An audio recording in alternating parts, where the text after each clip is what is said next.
c'est bien. Donc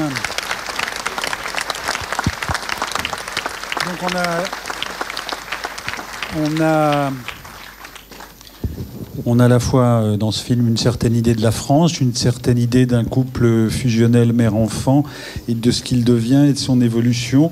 On a du cinéma à grand spectacle qui vaut cher. C'est un film qui a coûté cher au producteur.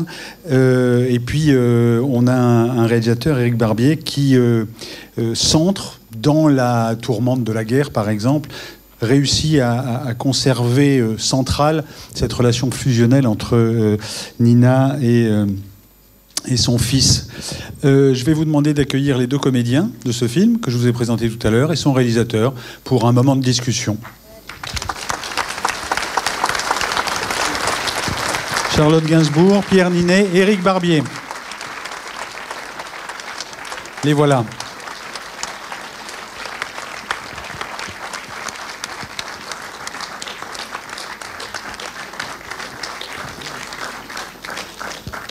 Est-ce que quelqu'un veut intervenir? Est-ce que quelqu'un veut poser une question? Eh bien, parfait. Bonne soirée à vous. Éric, sur un film dont on a vu les différents moments, c'est-à-dire que c'est un film qui a été tourné dans plusieurs pays, c'est un film qui a nécessité beaucoup de moyens, notamment sur les séquences de guerre, quand Gary est pilote et fait la guerre pour la France. Comment est-ce qu'on... Alors je disais il y a une seconde que vous aviez maintenu, en tout cas vous avez cherché à maintenir la relation entre ces deux personnages au centre du film, mais en même temps il y a un contexte autour, il y a des histoires autour, il y a une histoire autour. Comment est-ce qu'on fait les séquences de guerre, par exemple? Donc, en fait, les séquences de guerre, c'est un mélange de, comme vous l'avez sûrement vu, c'est un mélange de plans qu'on a tourné avec Pierre. En fait, on a fait venir des vrais bombardiers. Il y avait 4 bombardiers sur le film qui ont été comme on dit, patinés dans le cinéma, c'est-à-dire qu'ils ont été repeints pour que ça ressemble vraiment aux bombardiers dans lesquels était Gary. Et Gary avait la place de Pierre, c'est-à-dire il était navigateur, il était à la pointe de l'avion, et c'est lui qui visait l'objectif, tirait, lâchait les bombes, etc., etc. Et toute l'histoire de fin, par rapport à la discussion qu'on avait eue en amont sur la réalité, ce qui était vrai, ce qui était faux, par exemple, ce qu'on sait, c'est que dans l'histoire de Romain Gary, c'est l'histoire où il sauve l'Angers, c'est-à-dire la fin avec le pilote aveugle. C'est une vraie histoire, et c'est à cause de cette histoire notamment qu'il a eu la Croix de guerre de Gaulle, de la Libération, et donc ça a été un moment assez, je dirais, héroïque dans sa vie, et dans ce moment. Particulièrement donc, quand il est à Hartford Bridge en Angleterre, où il prépare le débarquement et où tous les jours, les gens vont bombarder, les équipes vont bombarder pour préparer le débarquement. Et c'est vrai que par contre, l'idée pour nous, je dis pour nous parce que avec Pierre, on était vraiment sur ce centre-là. C'est pas de faire un film de guerre, c'est de dire cet homme, cet enfant se bat, parce que d'ailleurs il y a la photo de sa mère en permanence, donc il est en permanence en rapport avec elle, il est en permanence sous ses ordres presque, et donc on a sur toute la période de la guerre, sur tout le moment de la guerre, notamment le moment héroïque avec l'Angers, on a la mère qui est présente et on dirait qu'elle lui dicte un petit peu ce qu'il doit faire. Et si vous analysez le film, vous allez voir qu'il y a des échanges de lettres quasiment tout au long de la guerre. Ça veut dire qu'on n'a jamais été à un moment donné focalisé en se disant tiens, on va faire un film de guerre, on va avoir une scène d'action. Non, on est resté en permanence dans le rapport avec sa mère, dans cette espèce de dette, en tout cas de promesse qu'il lui a fait, qu'il veut tenir. Voilà, ça c'est pour la question des bombardiers.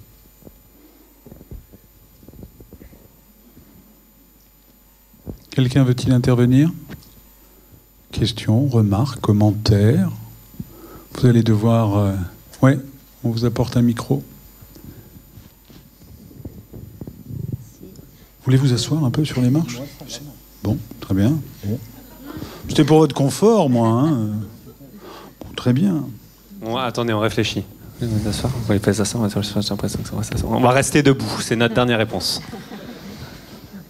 Merci. Bonsoir. On vous écoute. Oui. Bonsoir. Combien de temps a duré le tournage de ce film? Le tournage de ce film a duré 14 semaines, donc on a tourné dans 14 semaines, ce qui était aussi très compliqué, bon, puisqu'on est dans des considérations un peu techniques, c'est que chaque pays a amené ses équipes, si vous voulez. Donc on avait donc les acteurs, la personne qui faisait la lumière, la personne qui faisait le son se déplaçaient. Mais par contre, dans chaque pays, on rencontrait donc des équipes différentes. Par exemple, en Hongrie, il y avait des équipes hongroises. Quand on est au Maroc, il y a des équipes marocaines. Quand on était à Nice, en Italie, il y a des équipes italiennes. Donc si vous voulez, c'était un petit peu ça aussi qui était difficile à mettre en place, parce que le tournage était très important. Et ce que j'espère qu'on ne remarque pas d'ailleurs, c'est-à-dire que tout le travail sur les costumes, sur la décoration, qui étaient des choses très lourdes, mais en fait qui devaient totalement s'intégrer à l'histoire. Et par exemple, pour vous donner des exemples, habiller des gens, ça prend un temps fou, donc c'est beaucoup de travail, c'est beaucoup de préparation. Mais simplement, l'idée, évidemment, à l'arrivée, quand vous regardez le film, c'est qu'on ne se pose pas la question, qu'on se dise que ça appartient au film et que chaque décor, chaque costume, chaque acteur fait partie intégrante du projet. Donc je crois que c'était ça un petit peu qui a focalisé. Et c'est vrai que ça a pris du temps, mais aussi de par cet éparpillement des lieux de tournage. Oui, madame, au milieu de la salle, on vous apporte un micro. Attendez. J'aimerais savoir si vous avez ressenti. Oui. J'aimerais savoir, c'est pour les autres salles, hein. J'aimerais savoir si vous avez ressenti. Oui, ce garçon, ce petit garçon, et ensuite ce jeune homme et cet homme, a essayé tout au long de sa vie, donc, à séduire sa mère. Est-ce que vous avez, vous, ressenti qu'il y est arrivé, même si, effectivement, elle n'a pas vu sa réussite?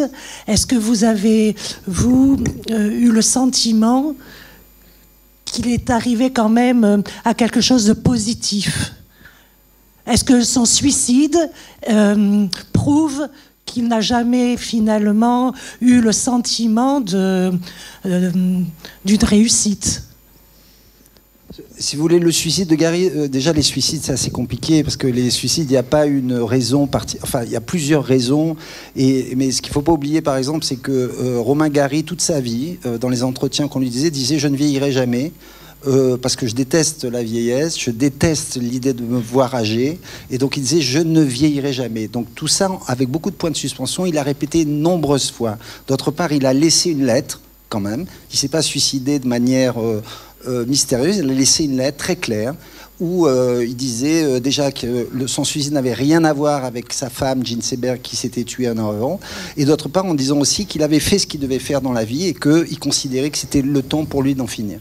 Je schématise, parce que je pense évidemment qu'il y a des choses très complexes, notamment avec Jean Seberg, dans sa vie, dans l'histoire d'Émile Ajar qu'il avait cachée par rapport à des gens, notamment ses amis qui avaient eu la Croix de la Libération, avec qui il y avait un rapport d'honneur et d'honnêteté, et je pense que l'histoire d'Ajar l'a beaucoup affecté, mais je dirais que dire qu'il s'est suicidé, que c'est un échec, je ne pense pas du tout. Enfin, à mon avis, en tout cas, je trouve que c'est une réduction de la vie de Gary, parce qu'il est quand même allé au bout de quelque chose, c'est un écrivain majeur, hein, donc on peut dire c'est sa mère, c'est pas sa mère, de toute façon, ce que disait Pierre cet après-midi dans un entretien, c'est chacun de nous, vous, nous, Charlotte, Pierre, on a tous les parents qu'on a eus, la mère qu'on a eue, et chacun se construit avec.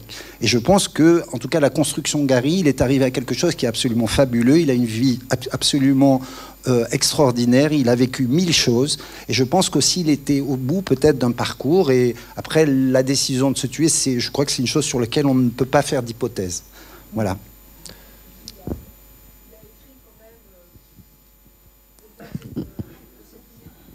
Oui, on vous apporte le micro.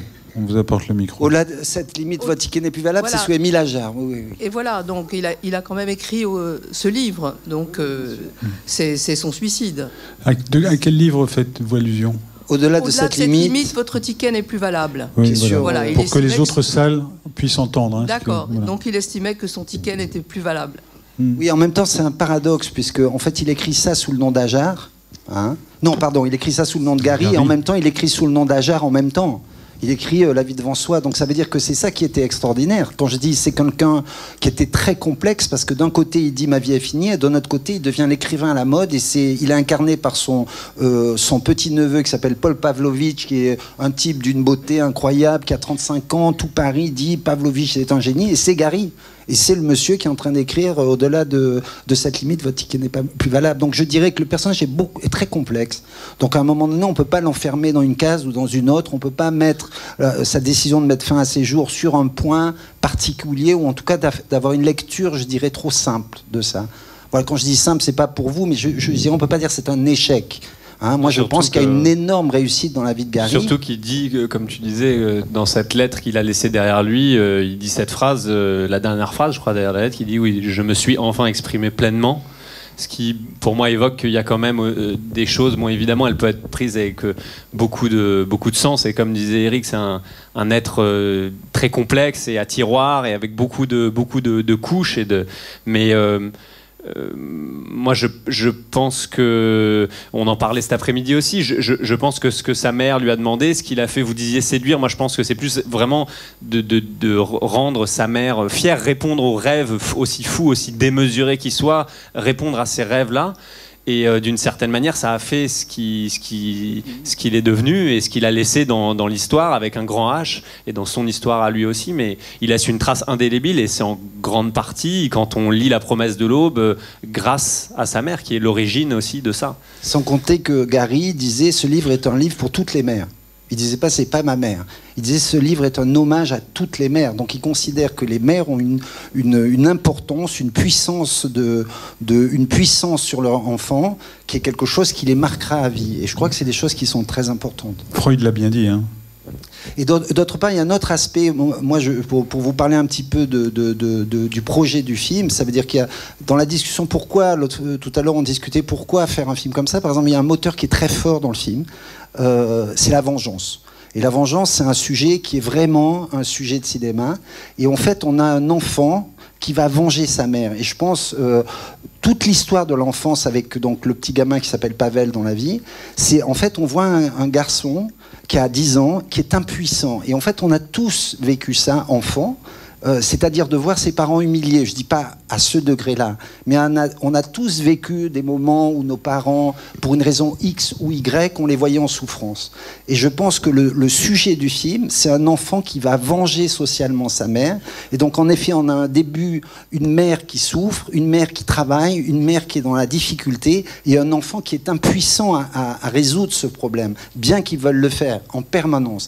Et petit à petit, au fur et à mesure qu'il grandit, il va s'armer dans la vie et socialement il va pouvoir la défendre. Simplement, c'est vrai que ce que vous souleviez tout à l'heure et qui est une vraie douleur pour Gary, et je pense que c'est resté une douleur toute sa vie, c'est que cet accomplissement, c'est-à-dire de dire à sa mère regarde maman ce que j'ai fait, regarde ce que j'ai fait même pour toi, ce que lui dit laisse les blancs à la fin, ce livre c'est la seule chose que vous pouviez faire pour elle, ça veut dire c'est ce qui l'a fait souffrir Gary réellement, c'est qu'elle n'ait pas assisté à cette réussite et à ce triomphe. Et je crois que c'est juste ça. Voilà. Mais je crois que cette vengeance sociale, c'est un truc qui était très important, d'ailleurs qu'on a renforcé énormément au début du film, avec justement, même, on discutait au début, Charlotte parlait des costumes qu'elle avait et tout ça, donc on est sur des choses très simples, très lourdes, très physiques, même les doigts qu'à Charlotte, on les voit, on voit qu'elle est gercée, qu'elle a les mains de quelqu'un qui travaille, pour qui c'est difficile. Et petit à petit, l'évolution du personnage physique, puisqu'on parlait du physique, même au niveau des costumes, au niveau des petits... On se rend compte que c'est quelqu'un qui gagne des choses, et grâce à son fils. Et je crois que c'est ça le fond de l'histoire. Voilà. Excusez-moi, ouais, j'ai un micro, j'en profite. Oui, profitez-en. Oui. Non, c'était une question plus pour les acteurs, plus pragmatique. Juste, je voulais savoir combien de temps il vous a fallu pour préparer ces rôles avec les langues étrangères. Est-ce que ça vous a permis d'apprendre une langue étrangère, ou alors c'était vraiment très sur ce que vous aviez à jouer? Ici, bon, c'est pas très... Voilà, oui. Enfin, voilà, un peu pour savoir la difficulté que c'était de pouvoir jouer dans une langue qui n'est pas la sienne, et comment on pouvait incarner ça malgré le fait que ce ne soit pas sa langue. Oui, c'était un vrai travail. J'ai eu le temps. J'ai eu 5 mois pour me préparer au polonais. Et je l'ai fait petit à petit. Enfin, puis de manière de plus en plus soutenue jusqu'au moment du tournage. On a eu des répétitions aussi. Donc j'ai eu le temps quand même. Mais c'était un vrai boulot. Où j'ai vécu avec des cassettes. J'ai eu la chance d'avoir 2 profs. Une première qui n'était pas actrice, et la deuxième était actrice, et elle m'a accompagnée pendant tout le tournage. Et elle jouait les scènes en fait. Donc j'avais la bonne intonation et j'ai vécu avec sa voix. Et après, le fait que j'ai eu envie d'avoir un accent polonais en parlant français, c'était aussi grâce à elle, qui avait un accent très fort et dont je me suis inspirée. Oui, je peux parler là, ouais. Oui, je n'ai pas de questions, je dirais tout simplement que vous êtes 2 acteurs magnifiques. Merci. Et beaucoup. vous faites honneur au cinéma français. Merci beaucoup. Merci beaucoup, monsieur.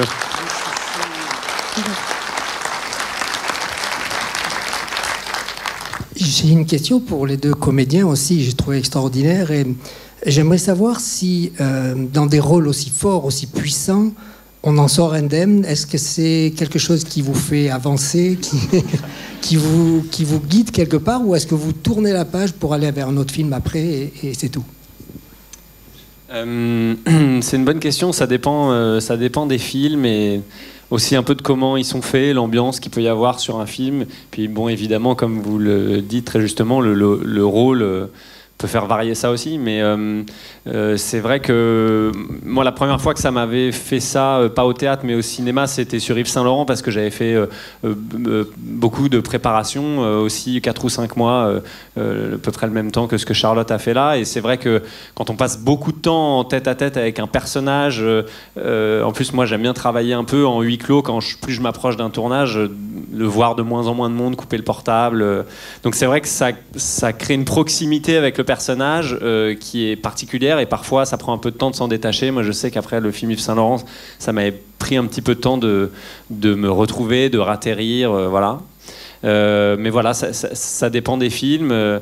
Là, ce qu'on disait tout à l'heure, j'avais moins une mission de ressemblance aussi avec Gary, donc peut-être qu'il y avait quelque chose qui était moins dans l'incarnation d'une image qu'on a déjà en tête, parce que le roman est déjà une adaptation de sa vie, donc on se sentait assez libre.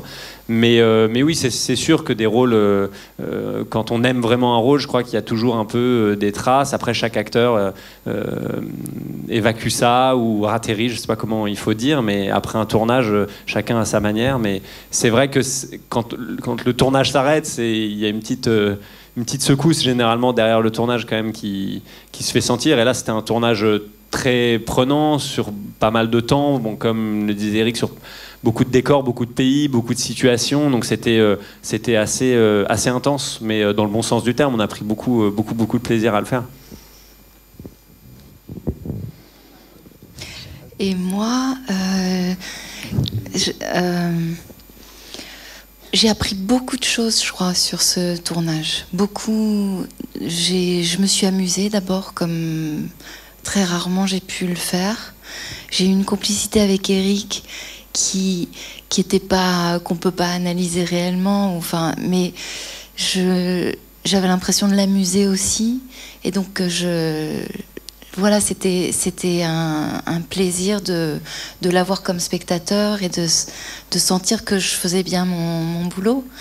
Et après, le rôle, il était en plusieurs étapes, donc il m'a habité sous différents aspects. Il y avait d'abord la Nina jeune, avec le petit Pavel.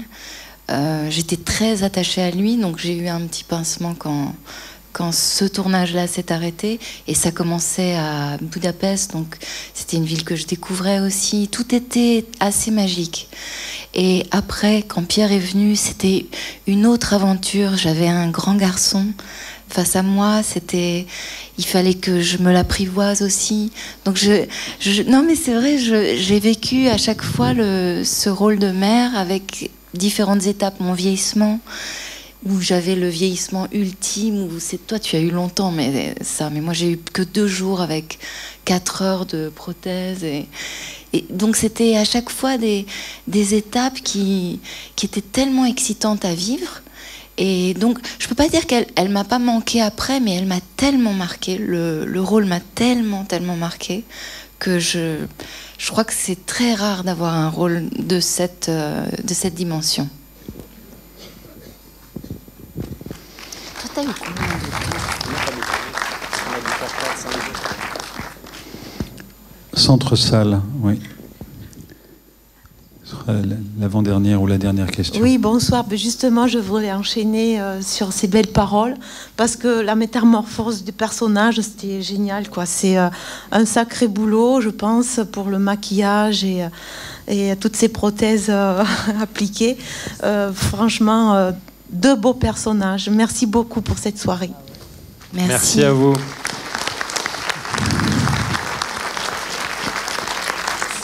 Je crois qu'on va vous remercier. Merci Charlotte. Beaucoup. Merci à tous d'être restés. Merci infiniment.